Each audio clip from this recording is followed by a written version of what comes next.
give my everything. And if I make a right assumption, do you feel the same?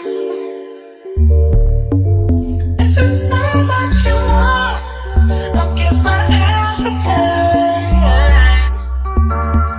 And if I make the right assumption, do you feel the same?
There we go. Awesome.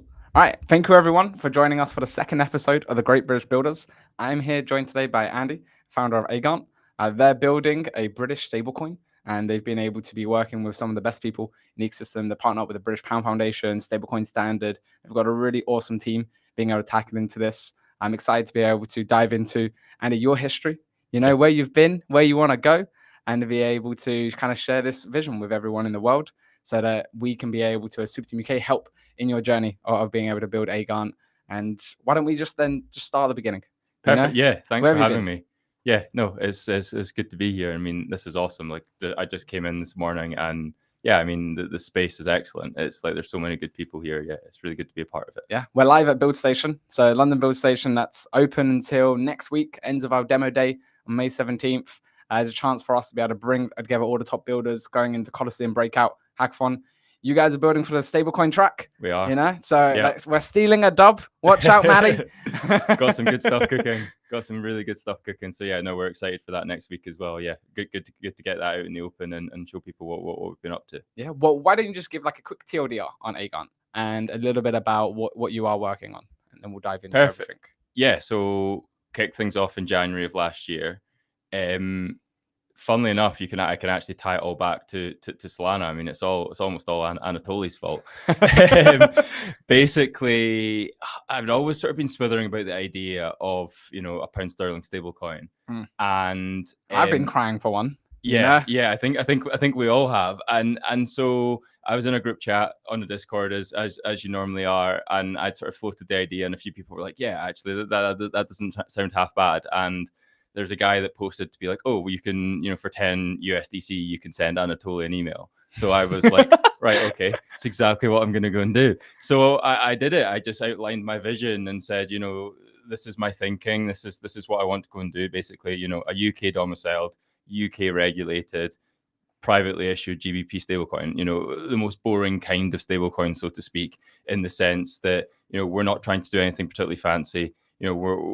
I felt in order for there to be, a really strong ecosystem on chain in the UK, we need this foundation layer that has the trust, transparency, and security that we all need to have the confidence to build on top of.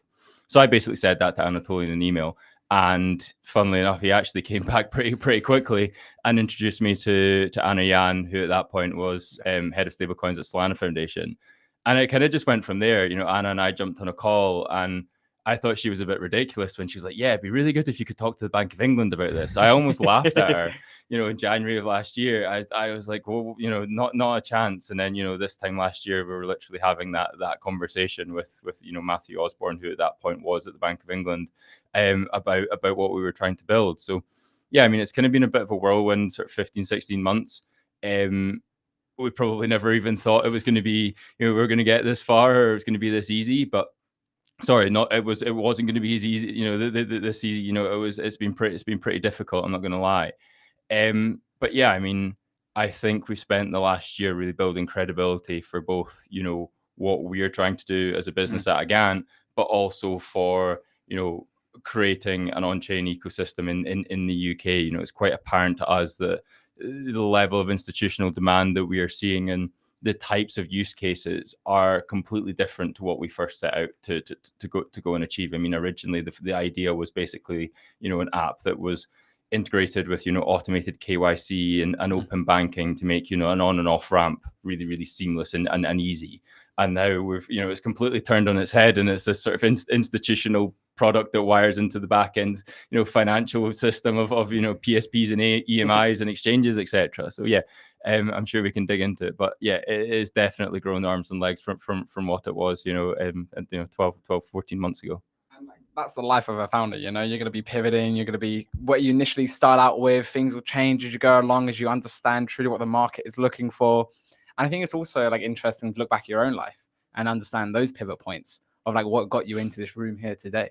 The journey that it takes to be able to be a founder, because founder journeys are pretty unique. A lot of the time we say to people is like, yes, you can be a founder. Yes, you can have an idea, but it's very difficult. And it's not for most people. But then for the people who it does fit into, there's a unique story to that. So why don't you tell everyone a little bit about where you're from? And how do you think you found yourself here? So as you can probably tell from the accent, I'm from Scotland. Grew up in the Kingdom of Fife. A lot of people say, "What's the point in Fife?" Because you don't need to go through it to get anywhere you want in Scotland. But I was pretty lucky with my childhood. I'm not going to lie. Like, I grew up in a small village that was quite rural. My best friend was from an agricultural background, so spent most of my childhood, on quad bikes and driving pickups, underage, etc. And then just behind my house, there was jumps, for bikes where we would go up and build tree houses and just, literally just go and play in the dirt. So, for someone that now works in, I guess, tech and specifically a fintech, I was probably the least techie kid growing up. Like, I never really had a PlayStation or an Xbox till I was like 16. And, all of my friends, they got into World of Warcraft and all of that kind of stuff. I never, and I, whenever we play like Call of Duty, like Modern Warfare 2, like shout out to Rust. Oh, that was good. But I was always, Rust. I was always the one, I was the first one to always get killed. Like, I was absolutely rubbish. Like, I've never been into gaming. I've never really been that particularly techie. I didn't do IT at school or anything like that. School wasn't my favorite thing. And then I went to university and studied business and agriculture. And it was quite a strange thing for me because I never really enjoyed learning. Well, that's a lie. I never enjoyed learning at school. I was always the person that would be looking out the window and say, like, look at a plane and be like, oh, I wonder where that plane's going, etc. I always had like the ship AIS on my laptop because we lived off the opposite river and you could see the ships, etc. So like I was always inquisitive, but I didn't really enjoy learning at school. So because they put you into the box, and that's their goal. They do. So yeah, once I went to uni, that's probably when like I felt like I really started to develop and really start to get interested in different subjects and dig into things a little bit more. Like I really enjoyed those 4 years, and they're probably some of the best years of my life. So yeah, from a learning perspective, they were super valuable. But in terms of my childhood, the amount of time that I spent outside, cycling, skiing, etc. I was so lucky to have that kind of, and the friend group that I had that, we would much rather go and build a bonfire in some woods and camp out than go to the cinema, for example. So yeah, I'd say I had a pretty good childhood. No, but that's nice. Like being able to experience, like it's quite funny nowadays because everyone is online.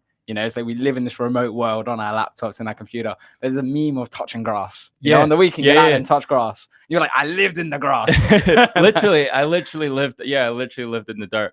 And even now, like my walk is like religion for me. You know, I Yes. go out and walk 5-10 kilometers a day Oh every wow. day. Okay. Doesn't you know, get out for like an hour, 2 hours, get the sky above you, you know, Yeah, yeah. stick a podcast on, you know, listen to you know, something that's relevant to work and business, and you know, keep in tune with what's going on. But Interesting. I do think that getting away from the screen is actually some of the best.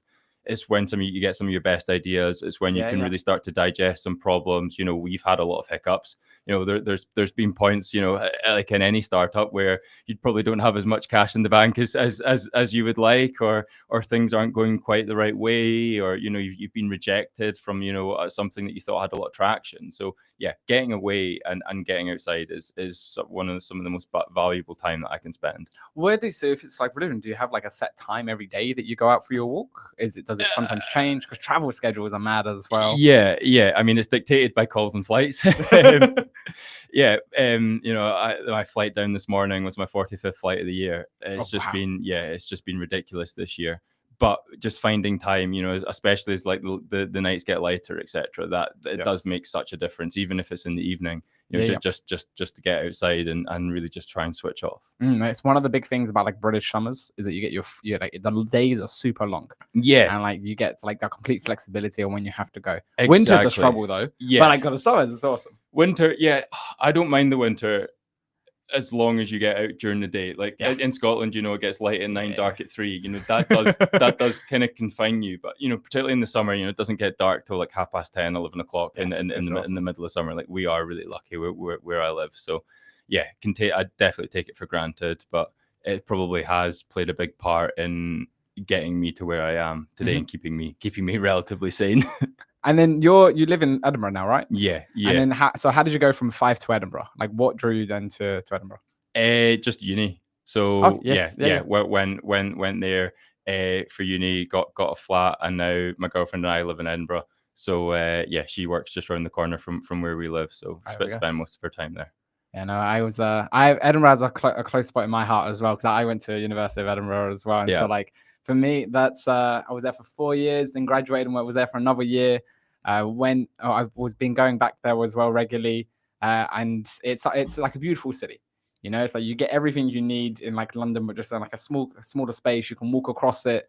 You know, you got the big castle in the middle, Arthur's Seat over to the side, Carton Hill there as well. How have you find like the builder scene there? You know, of like, and it's like, do you think it's like a good place to lock in? Because it is a bit quieter than London, but still there's still a lot of things happening, and a lot of cool people there. Yeah, the tech scene in Scotland's a funny place in the sense that there's a lot of really good products, you know, games. Obviously, you know, Grand Theft Auto came out of Yeah. Scotland. You know, there's actually a lot of good that's come out of Scotland. I just feel it's a little bit more hidden.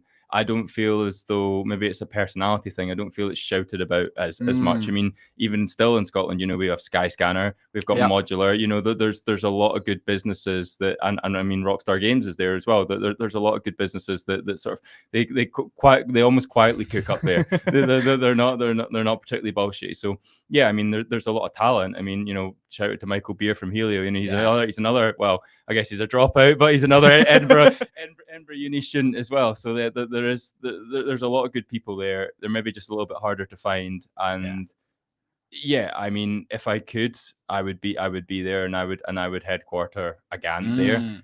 Whether that's a reality for us is another question. You know, a lot of the organizations that we're starting to work with, particularly because we have more of an institutional focus, you know, having a presence in London makes a lot more sense. So, you know, for all the woes that, and sort of for me, you know, it breaks my heart a little bit. I need to spend as much time down here as I can, but it does make a lot of sense. And there is actually, you know, I think just the UK scene more generally has come on a hell of a lot. You know, you look at what's happening in Manchester, and then you know what you guys especially are doing up in Scotland as well. You know, I think you are really starting to bring people out of the woodwork, and we're all starting to connect and link up and get to know one another.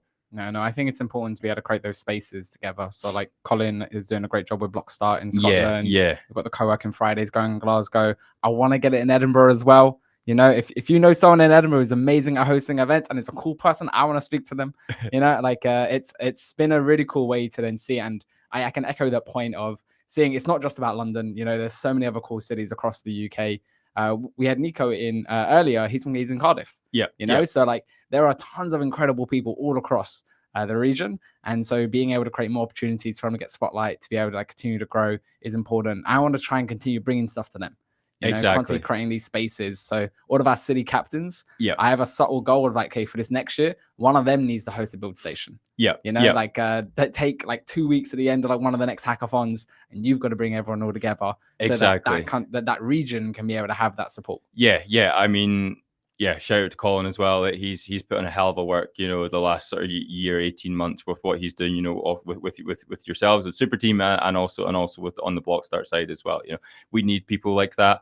You know, it takes a lot of time and effort to get these events organized. They're not easy. It's herding cats. He texted me this morning for a thing that we're doing on Friday, and I was like, "What is it that I'm doing again? Like, I'm on a panel, or am I speaking?" And you know, like we're not necessarily the easiest people to cater for. So yeah, it takes a lot of perseverance, and all credit to the people that have that kind of energy. No, but it's cool to see like the scene coming together, and like for yourself and like your journey that you took. So from university and then leading up to Aegon, like what was in that middle? Yeah. How did you end up finding the company? I never intended on getting a job when I was sort of coming to the end of my 4th year. And then there was a talk by a large veg company based in Scotland called Kettle Produce. So a couple of my friends were going, so I chummed them along and I went with them. And it actually sounded like quite an interesting and diverse business. So got talking to who became my manager, Mike, at the event. And it kind of just went from there. It's like, oh, you should probably apply. So I applied for this job, and then they really liked myself and one of my other friends, Hazel. So they ended up giving us both a job, and it kind of just went from there. So my first job was I worked in procurement for Kettle, and really what I was doing was buying and selling carrots into and out of Scotland. You know, from you know, basically everywhere south of the border and further afield. You know, Europe, Canada. Africa, Asia, you know, we were buying all sorts, not just carrots, you know, broccoli, cauliflower, Brussels sprouts, green beans, etc. So it was a really interesting job, and then end up sort of coming out of that towards COVID. And well, even just in that for a second, you know, like I think one of the big things for crypto is the idea of stablecoins, and like what we're talking about here with what you being able to create Aegon, but the position around how you don't need to worry, you can do international transfers seamlessly with one another. Did you notice some of those issues when you were working there and like trying to bring carrots across from other countries? So I guess for us at that point, you know, the business was of the size that it had its own specific, you know, finance department. So we weren't too close to the actual physical payment of the produce, but I guess we still had all the burdens that and I guess bureaucracy that comes with, you know, importing goods. You know, even from just a local farm, you know, the accreditations that you need, so you can already see the frustrations. And you know, speaking to some of the people that work there now, you know, when lorries get held up at the port, etc., you know, you can see the frictions that currently exist. So I mean, I guess my understanding of sort of international payment systems and how all of that functions sort of came much later. You know, I didn't really come till 2022, and sort of in the interim, that's when I sort of fell down the crypto rabbit hole and got massively into, you know, Bitcoin and Ethereum in 2020, and then more so into DeFi in 2021. You know, farming. I was gonna swear there. Farming, not great. Farming shitcoins on farming shitcoins on Solana. Spent a lot of time on you know, Tulip and Radium and Orca and on all of those places in the early days. And that was good times. But end up coming out of sort of my DeFi era in the end of 2022. You know, the firm that I was working with, we had a lot of funds on FTX. So no, that's always scary to hear. I remember watching Kobe's live stream with Justin Sun, drinking a beer on the couch at like 3 p.m. on a Tuesday afternoon, and my girlfriend coming in to be like, "What are you doing?" And I was like, "Well, I'm unemployed, so there's nothing else for it." So but it all kind of came together after that. So a good friend of mine was involved in international payments, and the firm that he had previously worked for, he sold out when he basically exited, and was his covenants was up. So he was actually going back into the industry. So he phoned me up and said, "Look, you have a really good knowledge of finance, you have a really good understanding of agriculture. Basically, being able to talk to farmers isn't something that necessarily everyone can do, and they're a little bit different in that sense. So he said, why don't you come and work for us and run a book of agricultural businesses that have basically international payment needs and an FX exposure. So help them manage that FX risk and also help them move the funds cross border. Yeah. And it was once I started doing that I realized the frictions that exist with trying to remit funds cross border. Yeah. And very quickly was sitting there and saying to myself, well, in actual fact, there's a really efficient way of moving value from A to B, and it's this thing called the blockchain. And it kind of just spiraled from there. So yeah, I mean, that's really what sort of fed in. I guess it all kind of ties in, even thinking back to, when FTX was blowing up, and, all my earnings were on chain. I was earning in USDC, and at that point, all you had to do, during those sort of 3 or 4 days leading up was go on Twitter, and everyone was saying, Binance was next, or Kraken was next. So there was no real safe haven for your funds unless you went into a self-custodial wallet, which is fair enough. But I was in dollars, and at that point, you had the FX, and it was all over the place as well. So pounds on chain is something that we all need and doesn't really exist. So that was probably the initial pilot light, if that makes sense. And then going into the international payment sector and working there and realizing that all the lethargies that currently exist sort of spurred me on to say, right, okay, there's a better way. Like, yes, we have Bax, Chaps, faster payments and Swift, etc. They're all payment systems that work. However, like I said, there is a much more efficient and effective way of moving value from A to B. Cross-border is one of the most obvious use cases, but even faster payments. If I send a faster payments transaction to you, for us it's free, but there is a cost in the background, and blockchain can compete there as well. For all, I think Nick Van Eck talks about this, where he says, if you look at the innovation in fintech over the last 15 years, the front end, the UI, the UX, etc., it's been massive. How far we've got in that time, and even look at like the convenience of open banking, etc. It's been great. However, the back end hasn't really had that same kind of innovation. We've got very good at stitching together, clunky systems that haven't really innovated and to a large degree to give us the assertion that things are instant and the things happen atomically, when really it's just a bunch of credit lines. Like, even take some of your sort of retail focused international payments firms, a Wise or someone like that. We have the opinion, or we get given the feeling illusion. that it's the illusion, that it's instant. But in actual fact, they're just depositing from a pre-funded account or credit line already in that jurisdiction. However, you do it on the blockchain. When the money moves, or when the value moves, the value does actually move, and that's a really powerful thing. So I believe that we can get to a point where the average person doesn't even know that they're going to be transacting on the blockchain. And that's where, like, shout out to Mike and Simon at Sling. That's what they're trying to do by abstracting away the complexities of wallet addresses, etc., and just giving users numbers on a screen and a username or etc. And I think that's sort of the avenue that we're going to start to follow. So in order for that to happen in the UK, we need pounds on chain, and that's really the starting point, is, like I say, that foundation layer that both ourselves as an organization but others can integrate with easily and build on top of. I think it's so important for us to be able to explore these like non-US dominated stablecoins as well, where there are many countries, like I think even EU needs its own stablecoin as well. And there's going to be many other different currencies that need their on-chain version. Because when we talk about this idea of, the current system is just all stitched together and it's not actually truly happening in instant, it's not actually being followed all the way through. you're talking about like in the long run, this like revolutionary like upgrade to the entire backend.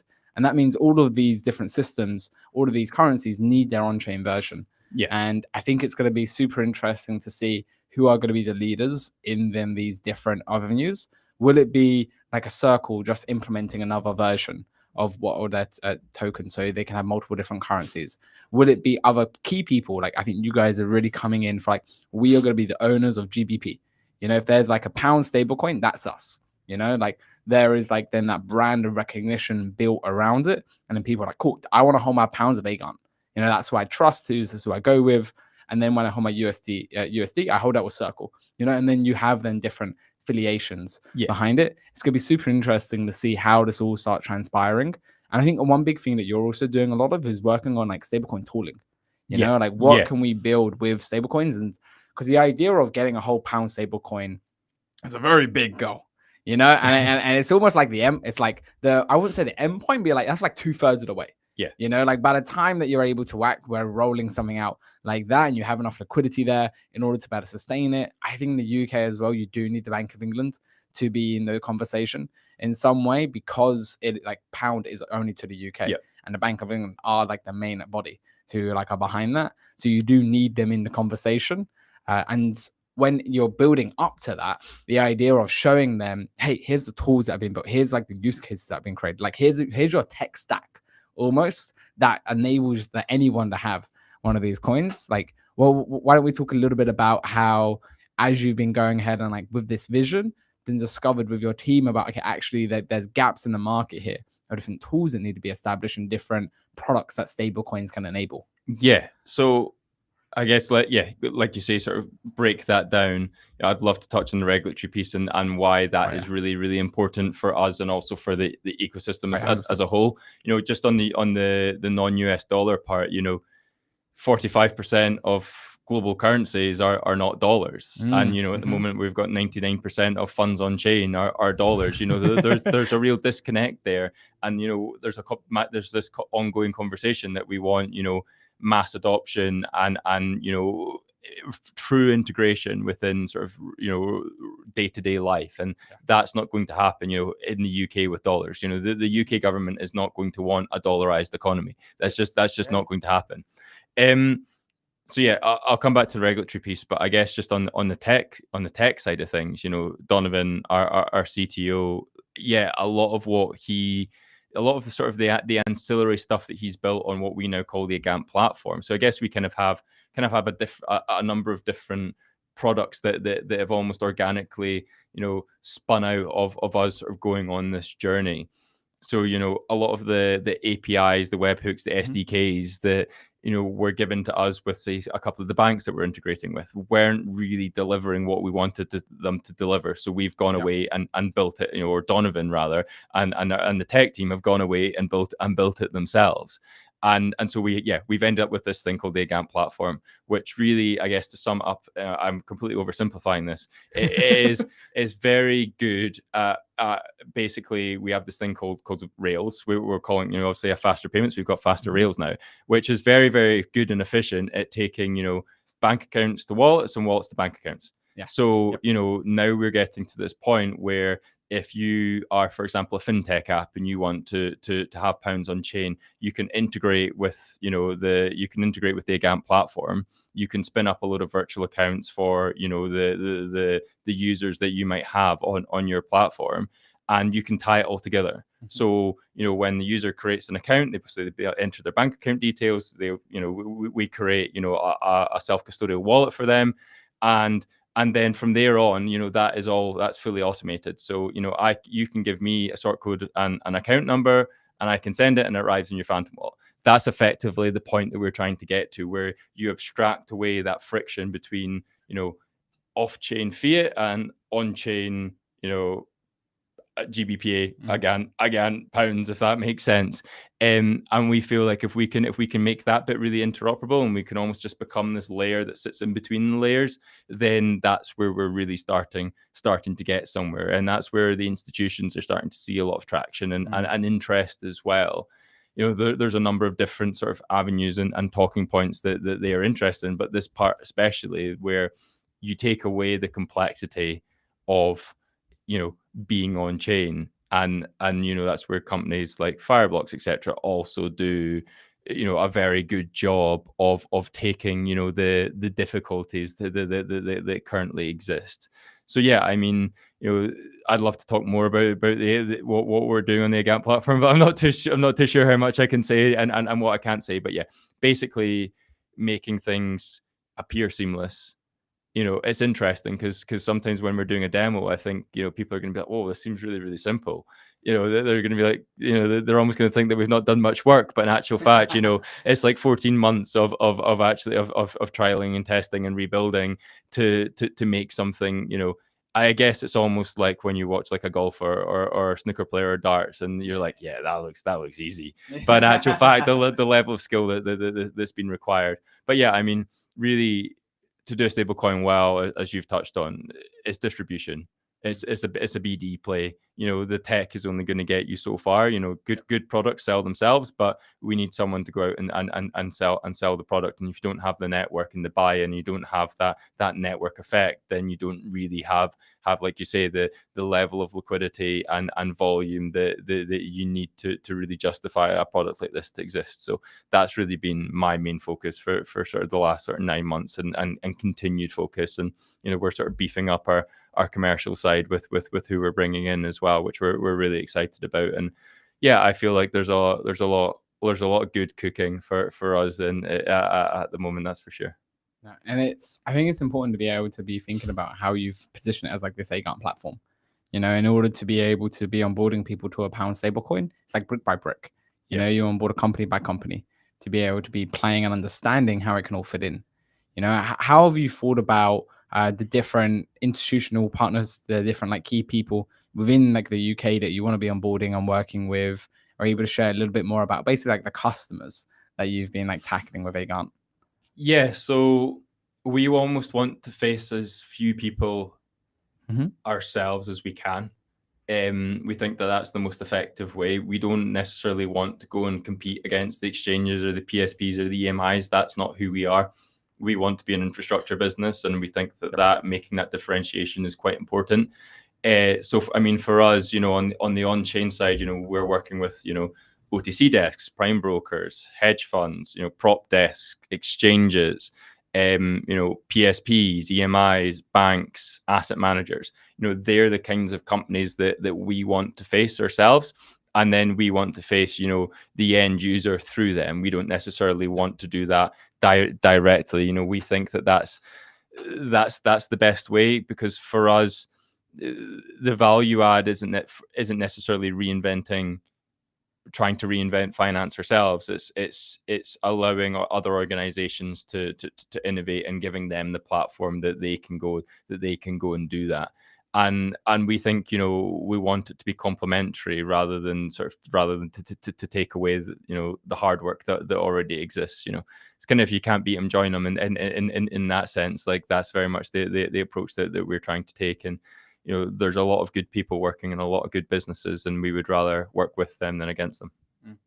And then just like bring us back a little bit to, you talk about Donovan as like CTO, like who else is on the main team? And then how did you all guys find each other to then start building Agant? Yeah, so we've got Ruben in operations, Davies our head of blockchain, got Leanne now, who's our chief compliance officer. We have our chief commercial officer and our chief legal officer who are coming in but aren't announced yet. So we'll keep them up our sleeve. But we're really excited about those two coming in too. Yeah, I mean, I've known Davy and Ruben for near enough like 4.5, 5 years now. Again, just from being in the ecosystem and doing things, particularly on Solana. We've all made some money and we've all lost some money together. So yeah, I guess we kind of have that bond. So yeah, I mean, when I originally sort of put the idea out of what I was wanting to build, both Ruben and Davey came straight to me and said, "Hey, like I'd love to be a part of this. I'd love to find a way of getting involved. Just whatever needs done, we'll go and do it." And funnily enough, Donovan is a childhood friend of Ruben's. They used to play on various servers together. Yeah, they used to basically play on this like when they were kids growing up. They used to be on this Grand Theft Auto server that was effectively like real life. Oh, Yeah. So this was GDA 5. Yeah, I think so. yeah. Yeah. Uh-huh. And Oh yeah, no, because one those was servers are pretty mad. yeah, Like yeah. it's pretty funny. Like I didn't, because what was funny, because I'm a gamer as well. Like GTA 5 was like a game that I played quite a bit. It was funny where they set these servers up, because they were like full, like there was whole mods installed into them as well. You know, they were fully customized. This crazy world where you would traditionally just go around robbing people, being able to do a couple missions that they added into it. But then now they added in these full things, and there's streamers who just like Yeah, spend yeah. hours just Yeah, like yeah. going through, and like that, you know, just like there's these full servers that Yeah. come together. That's funny that So they met there. Donovan literally, well, I mean, he's always been crazy about computers, Yeah. but he literally built one of those servers. Like that Yes. was his as Yeah, a yeah. kid, at like Uh-huh. 12 years old. Like that's what he was that's what he was doing. And basically, if I remember it right, you know, between Donovan and Ruben, I can't remember who, but one was basically like the Godfather and the Mafia, and the other one was head of the police, and they were all on the take. And so yeah, basically, great. when I came up with the original idea about, you know, this automated KYC integrated open banking idea, Ruben was like, oh, like I've got a really good friend who we should speak to about, you know, KYC, because at that point Donovan was at BT and he was working in identity, and he'd also worked in, you know, payments and defense tech and energy tech. He'd worked in innovation for there. Yeah, he's got really interesting stuff. You should definitely get him in for a conversation, because Donovan, come to Build Station. yeah, his story is awesome. Sorry, mate. I know you don't like to do podcasts, but I just completely dropped you in it. It's okay, we won't stream it. It'll just be us. You know, I just want to hear about you. and so yeah, so we started having this conversation, and I was explaining like the vision. This is sort of the, you know, middle of January last year, and he was basically like, have you got a dev? Like, have you got a CTO? Like, we had Davey on the blockchain side, but we didn't really have anyone on the Web 2 side, and we were like, no, and he's like, cool, right, okay, right. And then like a week later, he'd be like, right, so I've been having all these thoughts, and I put all this together, and we're like, right, okay, and it just kind of went from there. So we're really lucky with that sort of founding team. You know, they're all grafters. Like the amount of onboarding and I guess glass that Ruben has had to crawl through. You know, when you're onboarding like with compliance departments at banks, etc. You know, it just it wouldn't be me. It wouldn't be me. Yeah. So like he's been awesome. And again, like Davey's knowledge when it comes to you know, when it comes to, you know, the actual way that blockchains function and how we should be looking at stuff, you know, the smart contract infrastructure, etc. You know, it's just made, you know, I've been very, very lucky in that sense. And also, I guess, you know, who we've had on the advisory side as well, you know, the advisors that we've got around us, you know, obviously like Jana, who was executive director at Digital Pound Foundation, and Laura, who used to be head of innovation at the FCA, in charge of innovation at the FCA, sorry. And then I guess on the sales side, you know, we've got Kelly Peterson. She used to be head of institutional for EMEA at Coinbase. And then Mike Milner, who's obviously the chief commercial officer over at Concordium, fellow blockchain. But I guess prior to that, he was over at Copper. And then James Hume, again, he's got his own startup now. But he used to be head of sales for EMEA at B2C2. So again, you know, the network, the level of advice that they were able to, when you know, one give me and the team, but also the network and the level of introductions that they were able to open us up to, you know, that's probably really what defined us in the year. And you know, surrounding yourself with good people and being willing to take on the advice and being willing to listen, and knowing that you're not going to get things right, and knowing that you're going to make mistakes, but being willing to go back and reiterate and look at it. You know, I saw this thing about perception and perspective, and you know, being able to sort of look at yourself from like an outside in and really sort of get down to like the nitty-gritty on exactly what is going well and what isn't going well. You know, originally this was a retail focused product, and now we're almost completely institutional in terms of our go-to-market. You know, it's just being okay with the change is quite important. But yeah, it's been a journey, but it's been a fun one. But yeah, surround yourself with good people and good things happen. It sounds like it was very organic how it all kind of came about. You know, one conversation led to another, led to I knew this person who was able to come in. Yeah, and it's not all been plain sailing. Like, what was strange is a lot of the time when we got a huge knockback and almost one door shut, that's when the next door opened. But we had to get to that point of that door closing before that, for us to maybe come to the realization that that door was actually the right one to go through.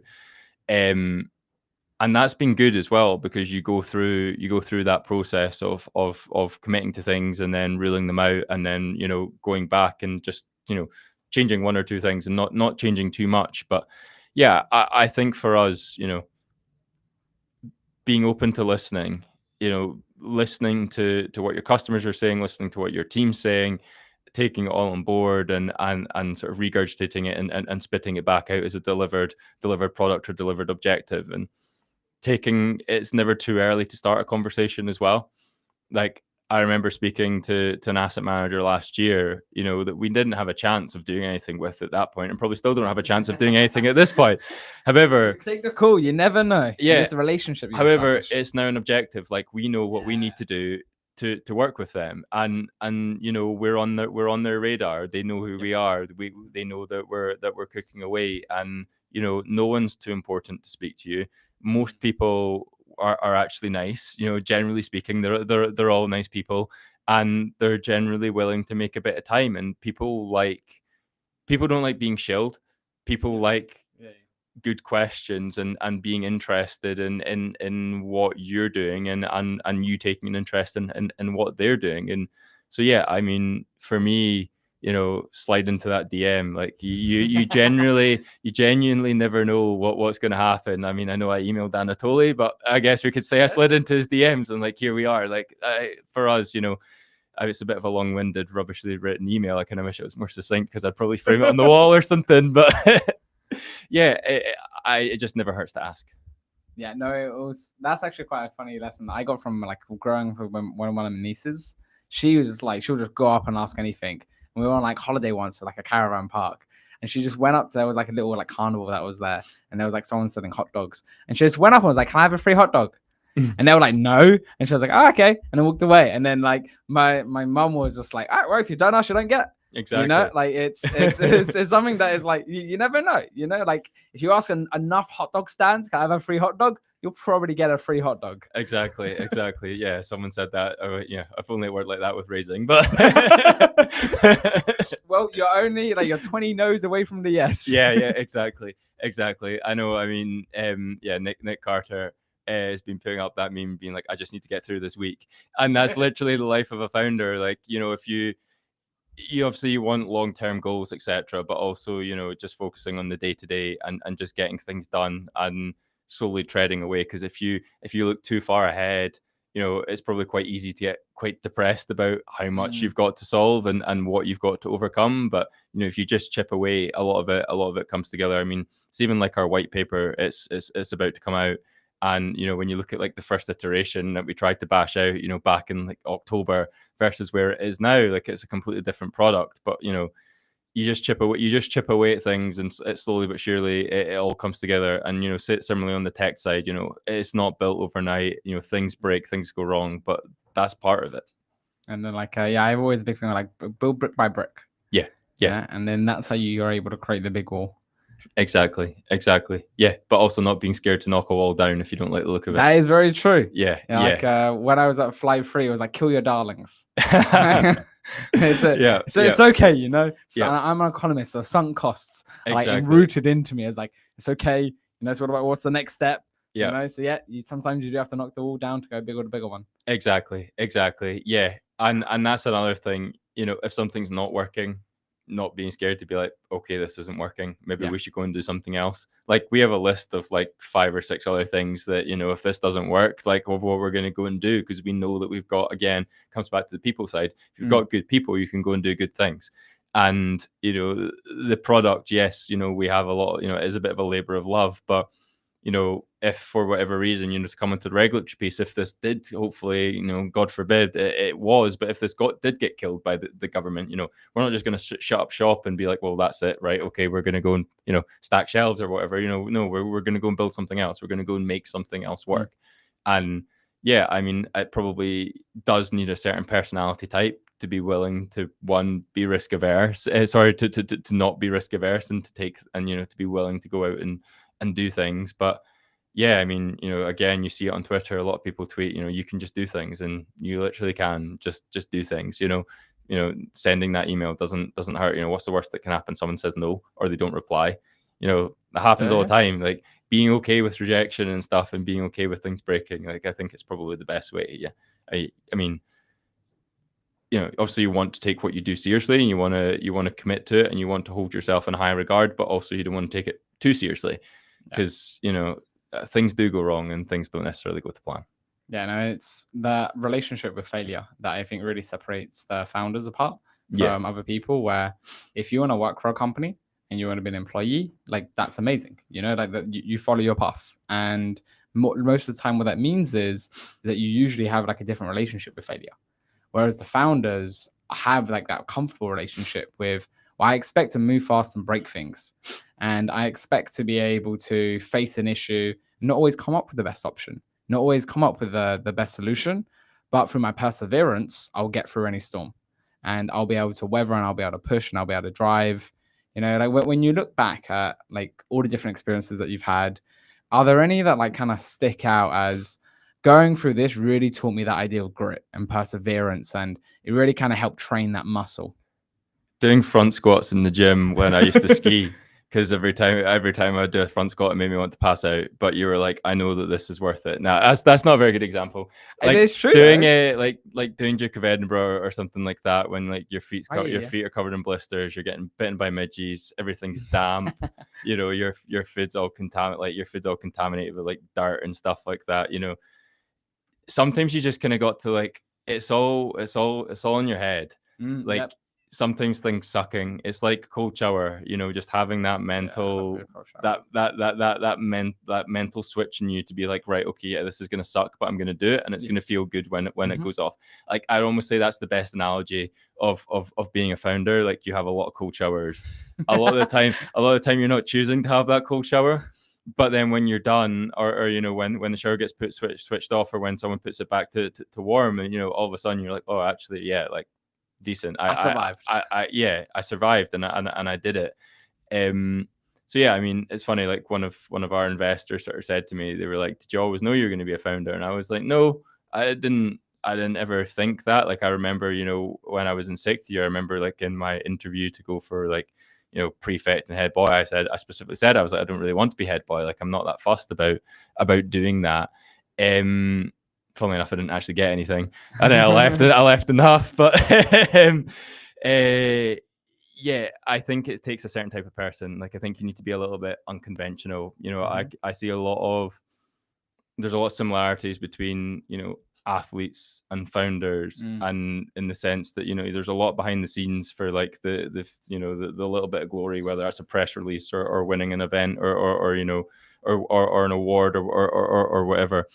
But also being able to endure a long drawn out period of pain and frustration and things not going the right way, but also just like taking it all in and spitting it all back out to be like, is that all you've got? Yeah, like is that literally it? Like, come on, get your act together and get up and just go and do it.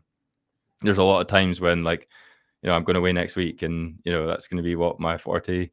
Or that being like my 47th flight of the year. Like, you do get sick and tired of airports, and there's a lot of time when you don't feel very well or whatever, you're tired and you kind of have had enough, but you have those end goals in sight, and that's what drives you forward, and that's what you do. I mean, at the end of the day, I just want a farm, so I'll keep doing it until I get one. No, I think it's something that's probably under talked about as well. This idea of grit as like one of the biggest determining factors in building your startup and building a business. Is nobody expects how hard it's going to be before you start it. Like I remember hearing when the NVIDIA founder talk about this, where he was like asked a question of like, before you started NVIDIA, if you knew how difficult it would be, would you have done it? And his answer was a straight no. He was like, no, I would not. I like the idea and the amount of pain and suffering I had to go through to be able to build out this startup. Like it's immense.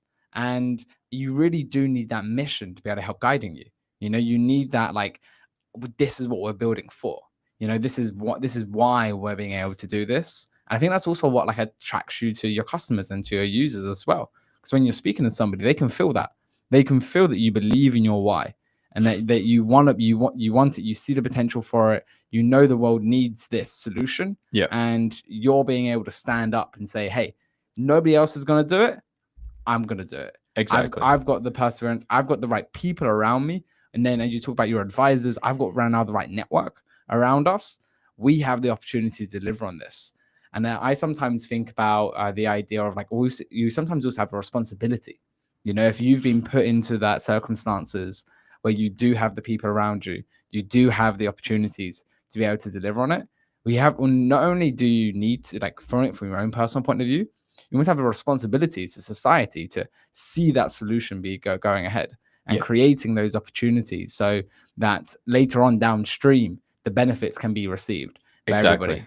Yeah, and to come back to like a video game analogy, like, do you know when you get like the money cheat and you get loads of money and then you buy everything, the game becomes very, very boring very quickly because there's no, there's no missions, there's no like nothing matters. You're not grinding to get the car anymore. You've Yeah. already got the Lamborghini. It's like, well, what am I doing? Like, I can't start from my Corsa and work my way up to the Porsche, to the Lamborghini.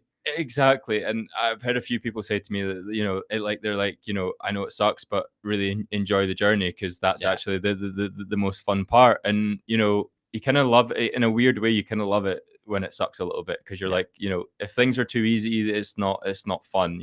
I almost don't want things to come too easily. I want us to have to think. I want us to come up with the best solutions that we can. I don't just want to deliver a half-arsed product, because that doesn't deliver me any joy or satisfaction, and it's not going to deliver any of our clients that either.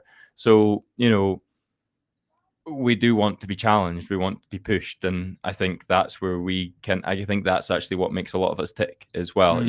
Everyone that we're around, I mean, even look at you, like, we're all high functioning individuals, like we're all driven, and we all have things that we want to go and do. Like, when you look at, I think I touched on it, like where Super Team UK was last year to where it is now, like that's not got there by accident. It's got there, by yourself and all of the other guys. It's not an accident, but that's because you're all driven, hardworking people. You're producing good content. You're putting on good events. You're engaging all of us. Like, you're getting people like myself and Nico and everyone else in here, and we're talking about it, which is great. But it's also everyone else this year as well that's grafting away and that's reiterating. And we don't get things right. I mean, I don't know what number of project a Gantt is for me. I mean, it's probably like 10 or 11, and every other one's not even really got past, 3 or 4 weeks. Like, I started, in, over New Year in sort of 23 into 24, I was building a card game on Solana. Like, they never saw the light of day. Like, there's a, you don't see any of that, but all of that plugs into the thinking that you have now in terms of, how you want to do things, the types of people that you need to work with, how are you going to fund things, and how are you going to manage that, etc. So yeah, it all does come together quite nicely. And like I say, we kind of touched on my background, and a lot of it does kind of make sense to sort of where I am today. If those things hadn't happened, like, for example, if FTX hadn't gone tits up, then I might not even be here, because I might not have ended up going into international payments for agricultural businesses, etc. And I might not have had those conversations with business owners in those organizations to realize just how complex and difficult and arduous it is for them to move funds, etc. And had COVID not happened, I might never even got into blockchain to the degree that I had, because I might not have been sitting at home for all the time that I was. So yeah, it's life's kind of a funny thing, and it's nice to sort of look back and reflect on sort of how you've got to where you are. But I also think it's important that you don't look back too hard and say, oh, if only I had done this, because in actual fact, had you done that, you'd have gone on a completely different path, and it might have been for better, but it might have also been for worse. So I think the important thing is to say, okay, I maybe wouldn't do that again, and these are the learnings and the lessons, and I'm not going to repeat that same thing again. Yeah, no, it is really nice, as you said, to like be able to look back and see those points. And I can attest to that as well. Like, you never want to live in regret, because you don't know. Even when you look forward, and you're trying to make decisions now, you don't know how it's going to turn out. Like, I see this all the time, and I even feel it all the time. Like, I feel like you're making a mistake. You're like, I should have gone left rather than right, and you're going right, and it's like, you never know if actually right down the road was actually the better place to be. And it's so important to be able to remember that, take a step back, stay calm. It's all about being in the present moment and making sure in the present moment you're making the decision you feel like is the best opportunity and the best path. Because later on down the line, downstream, it could have then resulted to the win that you never saw coming or you never thought was possible, but it was only there because you went right. Yeah. And if you went left, like you could have been in a completely different world, as you're saying. And it is interesting when you think about how most people, when they're going about their daily lives, they're probably choosing the safe option. They're probably choosing the path, which is like the path of least resistance towards it. And what we talk about here, the great British builders, like the founders, the people who are building at the frontier, you know, they're making the hard decision. They're deciding that, okay, I'm going to have that cold shower. I'm going to chew the glass. Yeah. I'm the person who's going to drive and push. And even when it gets hard, I'm going to go harder. And I'm always going to remember the small little things of, I'm going to ask for that free hot dog if I want to be able to get that opportunity. I'm going to make sure to email when I can. I'm going to accept the no if I get it, you know, but I'm going to keep on going forward and I'm going to keep pushing. And I think it always usually comes down to that why. Yeah. You know, like, well, what is, at your moment, what is currently getting you up in the morning? You know, but what is that why that really like draws you home? And it's like, this is why we do what we do. It's a big question. It is a big question. It's a deep question. It is a deep question. You can take it in parts. Just before I go into that, I think it's important as well to also look at, you know, none of us get here by ourselves. Yeah, 100%. Like, so, you know, I've talked about my team 100%. and the advisors that are around us, but it's also like everyone that's not necessarily directly involved with you. You know, it's like, you know, your friends and family, etc. Mhm. You know, the amount of shit that they have to put up with, you know, when they pick you up from the airport and you're tired and you're hangry and frustrated, and they get a mouthful when really they've done nothing wrong. You know, they're maybe 5 minutes late into the pickup and drop off, and then they just get you know, like they actually play a massive part, and they almost deserve a vesting schedule of their own. But yeah, I mean, what gets me up in the morning? I think it's an interesting one. I mean, this is a little bit egotistic. No, I better not say it. Basically, like, there's the old Bank of Scotland headquarters in Edinburgh, and like you look at what banking used to be and how like grand the buildings were and stuff, and then you look at a high street bank now, and you almost look at like the way that society reflects on finances, and it's almost the same as like politics as well. You know, where being a politician was once seen to be, you know, something that you could be proud of, and the way that people view politicians now, they don't carry the same level of respect towards them as maybe as they might have done, you know, 40 or 50 years ago. Mm-hmm. You know, that's just my own opinion, and I feel like, you know, building something and being proud of it and making other people feel proud to associate themselves with it, etc., is quite important to me. And I think, you know, putting the UK on the map in digital assets, you know, there's a real opportunity to, you know, make Britain great again. But like, I think there is, and I think I just really want to play my part in that. You know, I think there is a really big thing that we can do here, and I think in order to do it, we need pounds on chain, and I think I'd like it to be ours, and I will do everything that I can to ensure that it is, you know, again, that is at the forefront in driving that forward. And it comes into the regulatory piece as well, and that's why we spend so much time, you know, replying to the discussion papers and the questions that are put out by the Bank of England and the FCA in sort of putting forward our opinion in terms of what a good regulatory environment looks like, you know, for businesses like ours and for, you know, financial institutions and also just for everything on chain to happen in the UK. So yeah, what gets me up in the morning? I guess I'm so far into this now that I want to see it through. But what got me into it in the beginning, I guess, like an adequate level of naivety that it was going to be a lot easier, and that really, you know, we just needed to open a few bank accounts, maybe offshore, and then we just sort of, you know, created it and spun it up, and it just went from there, and that people would buy it. But you know, nothing's as simple as that. But I also just really enjoy what I do now. Like, it's great fun. Like, the people that you meet, the places that you go, the events that you get involved in, like, it's all just really, really enjoyable. And so, yeah, I mean, to do this as a job, although I don't really effectively make any money, is pretty good. But I also have like a huge interest in, you know, finance and now technology, which is kind of ironic given how not technological I am, you know, even with like an iPhone or, you know, like, using Figma or something like something that I can't do that. I can watch someone share their screen and do it, and I can tell them where to put things, but it's not going to be me. So yeah, and I think there's a lot of different things now. Really enjoy with the people that we work with and continuing to work with and will work with in the future. You meet some really good people.